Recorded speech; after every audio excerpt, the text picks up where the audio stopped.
to Memorial United Methodist Church in Thomasville, North Carolina. You got Danny back here and Rodney right here. And today is Wednesday, June the 16th, 2021. And we wanted to share just a little bit about what's going on here at the church and some fun facts about what's going on in the world.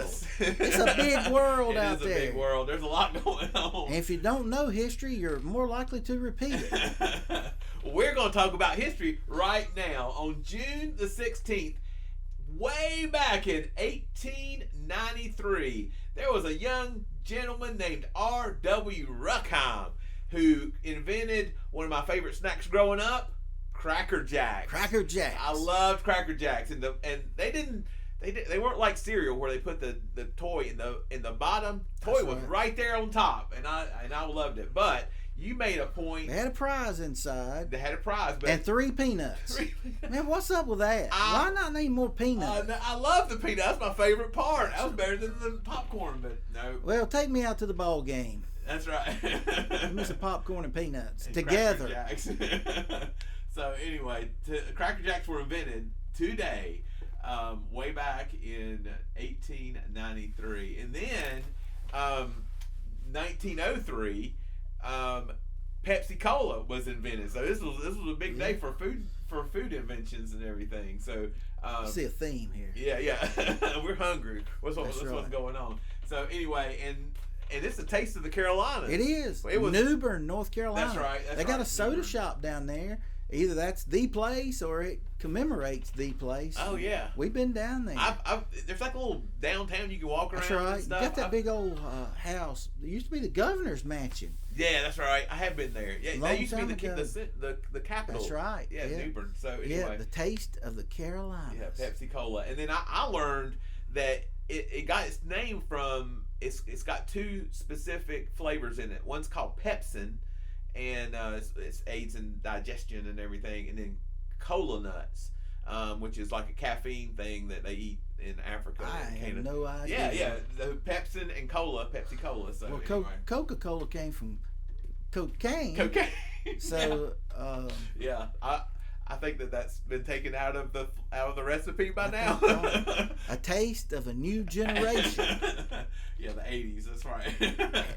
So anyway. Pepsi Cola, happy birthday to you. And birthdays. It brings us to birthdays. So it is Phil Mickelson's 51st birthday. That's right. He was born in I guess that's 1970. So I learned that he is in second place, only behind Tiger Woods for the most prize winnings ever, $94 million. Yeah. And then in addition to that, he's got $800 million in endorsements over his career. Everybody loves him. Yeah. He's always been the bridesmaid, but never the bride. Oh yeah.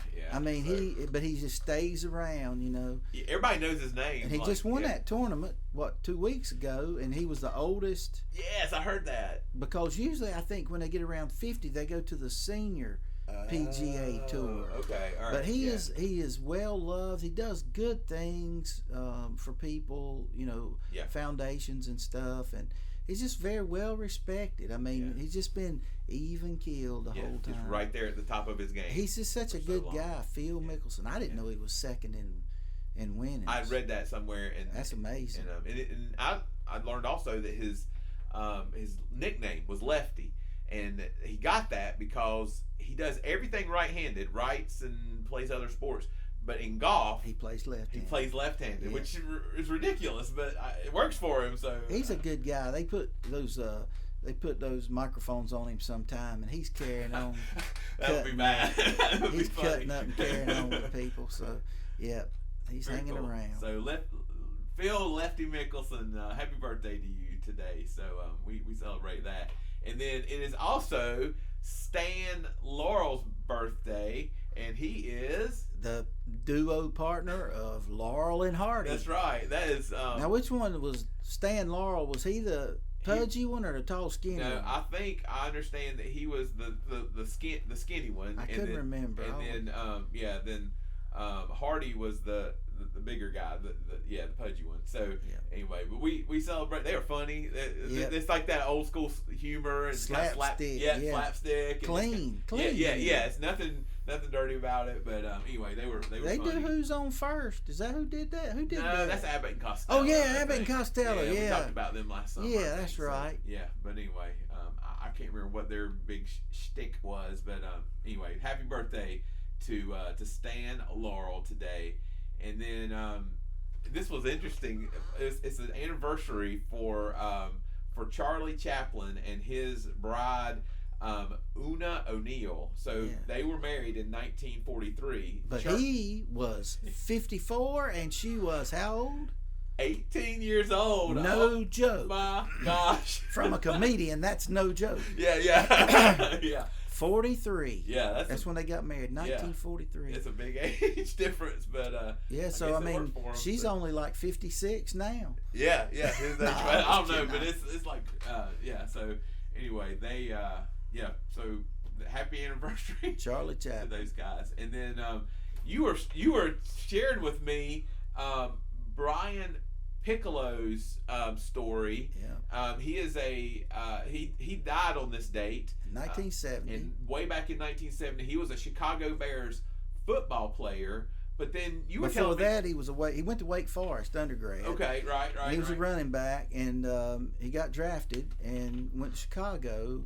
And I don't know, he wasn't there long, and had some kind of crazy cancer, and he died. I mean, and so the movie Brian Song was made, and I think they show that movie every year at Wake Forest. He's still his name's still a present reality at Wake Forest. That's cool. But Brian Piccolo and Gale Sayers was his roommate in Chicago for the Bears.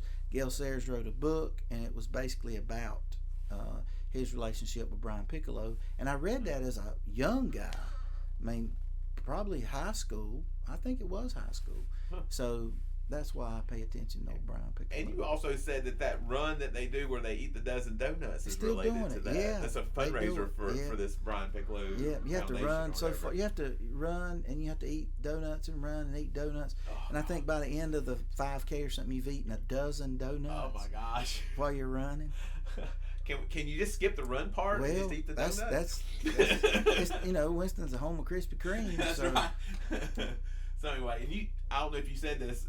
I saw the age. He was 27 years old when he died. So anyway, celebrate this today by watching Brian's Song, the movie about his life. Yeah. So anyway, and so we acknowledge that today, and then today is also National Fudge Day. Everybody loves fudge. My wife loves fudge. It's hard to beat. And like when we go to the fair or whatever, we'll take the youth there and stuff, and I have to get her a couple different flavors. They have the best fudge at the fair. But so in the comments, I want to ask you guys, put down your favorite flavor of fudge. Like, I don't know if it's chocolate or if it's Rocky Road or peanut butter. Just share with us. Peanut butter fudge. Oh, love that. I love it. Good stuff. Yeah. So anyway, and then then put down how many units of insulin you think is required to offset. Definitely.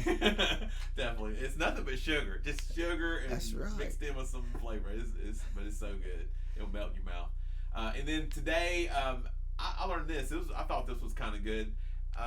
Abraham Lincoln had this quote that became famous, and it was actually a quote that was a paraphrase from something from the New Testament. And he was coming up he was making a name for himself and separating him. He was he was running for Senate, and he was kind of separating himself from the pack and everything, from the rest of the people. And he was trying to make a stand against slavery, and he said this: a house divided against itself cannot stand. And I thought that was really good. I know he had a faith already, but that was really important to him, that we as a country are together. And I think that's a good message for us today, that we need to work together. We need to be together. And so anyway, today on this date, June the 16th, Abraham Lincoln said, "A house divided against itself cannot stand." That's relevant. Yeah, it is very relevant. We hadn't come far enough, have we? So anyway, couple of announcements that I want to share with you that going on here at the church. First of all, Chris did a great job of sharing just how important ASP is to our youth. Appalachian Service I'm sorry, Project. yes, I keep, Appalachian Service Project. We're going at the end of June and to work on people's homes, and it is formative for our youth and for the adults that go, and we've kind of gotten behind because of COVID on our fundraising, and so we are making a plea to the rest of the congregation to see if they would be willing to continue to support us as they have, as all of you have in the past. So you can send in a check. There's an opportunity to give online if you go to our website. You can contact me or Chris McCullough, and we'll put those contact information on the screen there and everything. But anyway, so far it's been really well received, and some people have just been really, really generous, and so that's good. We still need a little bit of money, but we appreciate the vast support. And if you can't do that monetarily, please be praying for us this year. It's still COVID has still got kind of a cloud over everything, right. and we're still trying to do things in a healthy way and stay safe. And then construction costs are out the roof, so we don't know exactly what we're going to be doing. So be praying for us, and we appreciate that support as well. And then we got worship coming up this coming Sunday, of course, at the Awaken. It's Father's Day. It's at the 8:50 Awaken service, as well as the 11 o'clock service. We are going. Congregational singing is back. So I know we've kind of been holding off. I guess singing is a way that we spread germs and stuff, and so we've kind of been holding off on that. You do not have to have a mask on. Is that right? If you're vaccinated. If you want to wear one, fine. But the mask police are not out in force. Yeah. So, we're kind of getting back into this normal deal, and so congregational singing will be back at both services. So we want you to come and make that joyful noise. Belt it out. Yeah, I want to hear it. I want to hear it coming. Everybody's been wanting to sing, and so I better hear it coming on out of there. That's right. And then also you told me that the offering we're going to include that back in order service at 11 o'clock. It's coming in. That's an important part of what we do. I mean, it's not just a time out for our sponsors. I mean, it's an act of worship. It is. And the part that accompanies that is the music.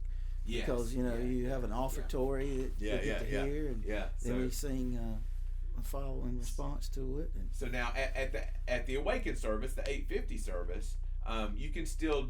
We're going to still use a basket for that, and just not for health reasons, but it just kind of is part of the flow and everything. Yeah. So you can drop in your offering and tithes at the basket that we have set up for that as you come in and go out of the service, and so we'd appreciate if you did that. But at the 11 o'clock, we're going to pass that plate. So anyway, we thank you for joining us today, and I hope you're having a great day. Keep taking care of yourself and take care of each other, and we will see you soon.